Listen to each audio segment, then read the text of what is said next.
chegando ao final do livro de Atos, os últimos versículos vai nos mostrar que nada mudou, que a igreja primitiva, ou que a igreja de Deus, ela segue uma contínua até o fim, no caso desse livro, mostrando que o justo vive pela fé, que o justo é perseguido e que aquele que se dispõe a ir sofre todo tipo de traição, todo tipo de, vamos dizer assim, desprezo pelo mundo, e tudo isso por conta da ignorância de muitos irmãos.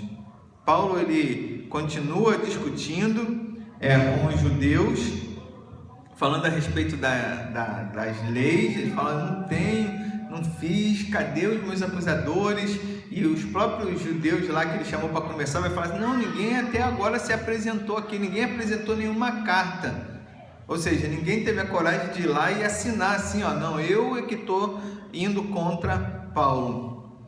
Paulo segue a sua missão, independente de todas as coisas, firme, amando os que os perseguem e pregando a Cristo. Preso, mas não como qualquer um. Primeiro ponto que eu selecionei desses últimos versículos de Atos é que Paulo é preso, ou está preso, para a gente lembrar lá no momento em que ele foi preso, ele foi entregue pelos judeus, ou pela igreja da época, ou pelos falsos irmãos. Então, hoje em dia, a história se repete, sabe? Quem não lê a cartilha é perseguido, é discriminado e é preso. Tem pessoas que você precisa de alguma forma estar bajulando, você precisa de alguma forma agir com política, senão essas pessoas se levantam contra você, porque elas se acham no direito, ou elas se acham melhor do que você, ou com mais experiência, com mais autoridade, e se você não se submete a elas, se você não se humilha a elas, você é uma ameaça ao seu senhorio. Os falsos irmãos estão mais perto do que a gente possa imaginar. Às vezes, a pessoa que deu os primeiros passos e ela começa a se sobressair, ou a pessoa quer servir e os falsos irmãos se levantam para impedir. Os inimigos não nos causam tanta indignação quanto os falsos irmãos, porque os falsos irmãos se apresentam como amigos, eles estão junto de nós, mas por trás eles falam: esse aí, esse tal. Então, dentro disso tudo, o nosso Consolador, o Espírito Santo de Deus, ele não deixa os nossos inimigos em oculto. A gente acaba descobrindo. E hoje eu ainda comentei com uma irmã que eu achava que essa irmã é que tinha, assim, vamos dizer, falado alguma coisa.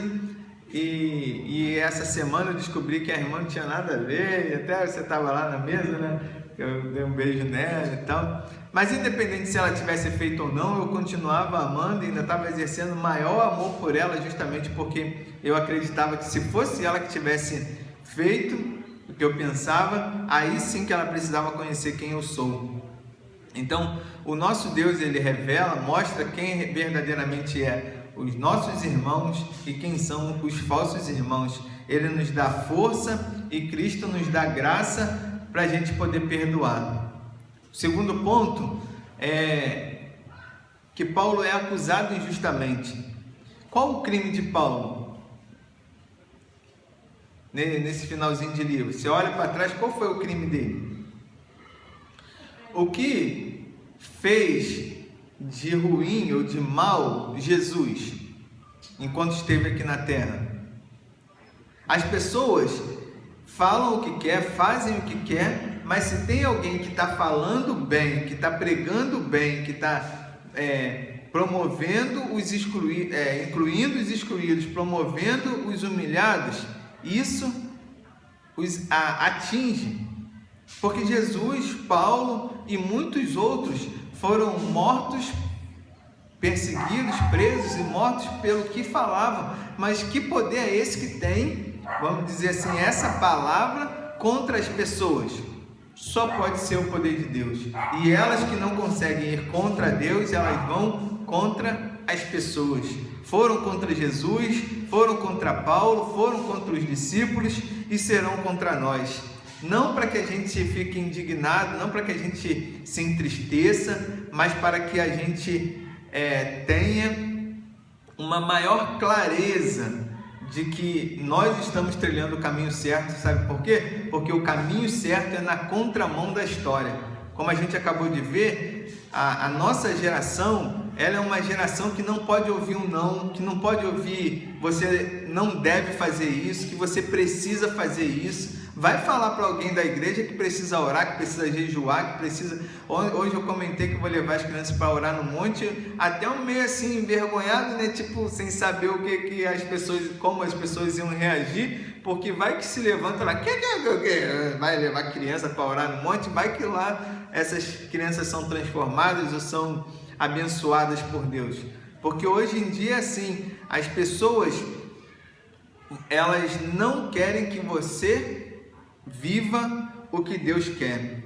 Sempre que alguém cumpre um ministério com excelência, ele vai ser perseguido. E essa perseguição, como eu acabei de dizer, não é para que a gente se entristeça. Essa perseguição, tanto o enfado, tanto as coisas que estão, o desânimo, né? Às vezes a gente se sente sozinho, correndo, nadando contra a maré, e aí essas coisas mostra pra gente que a gente está no caminho certo, porque o oba-oba, a igreja cheia porque agrada a todo mundo, não é o caminho certo. Ou uma igreja que institui pessoas sem capacidade para ser líderes, pessoas que não têm vida com Deus para ser seus, vamos dizer assim, funcionários, seus colaboradores, é uma igreja que não tem visão de Deus, porque Deus não se deixa escarnecer e Deus nunca vai intitular uma pessoa impura para ser líder sobre outras pessoas, mas os homens sim, a religião sim. Não importa a vida da pessoa, não importa o que a pessoa faz, não importa se ela é corrupta, como a gente viu pela manhã, não importa se ela é uma pessoa de má índole, como a minha esposa já tinha comentado, de uma pessoa que já fez várias coisas pelas igrejas e já está se aproximando da nossa também, mas importa é que chegue, se humilha e aí sim faça alguma coisa ou sirva, e daqui a pouco provavelmente já vai ser ministro também de alguma coisa, se Deus não revelar a liderança, e que eu creio que já tem revelado através da minha esposa. Por último, trabalhando para Jesus. Nada e ninguém pode nos impedir de servir a Deus. O serviço cristão, ele é simples. Você não precisa dar cambalhota, você não precisa falar em língua, você não precisa ver o invisível, o extraordinário, porque o ministério que Jesus tem para cada um de nós é simples, é puro, é verdadeiro, é claro. Não por nós, pelo que a gente fala, como que a gente se mostra, mas porque o Espírito Santo concede entendimento para aqueles que estão em contato com cada um de nós. Não é o que eu estou falando que vocês estão entendendo, é o que o Espírito Santo está mostrando para vocês agora.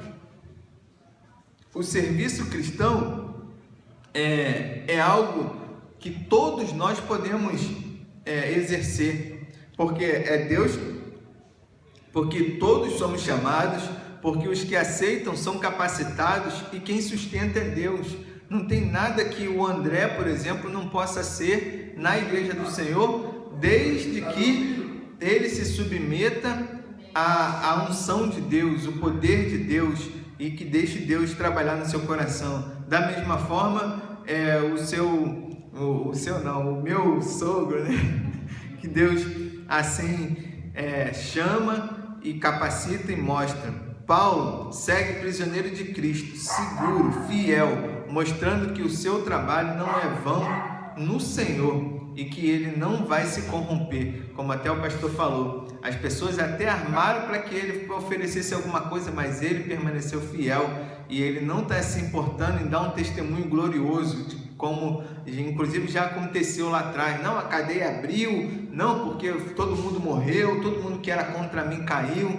Ele está preocupado em pregar a palavra de Deus, e ele fazendo isso, ele mostra para cada um de nós que todas as outras coisas que se levantam contra nós, que se levantam a partir de pessoas infiéis, são única e exclusivamente para nos tornar como elas, e não para que a gente sirva ao Senhor e que a gente consiga seguir firmes e constantes, sempre abundante na obra do Senhor, como a gente viu durante todo o livro de Atos, que a gente aprenda que Deus é fiel e que somos nós os seus soldados. Amém?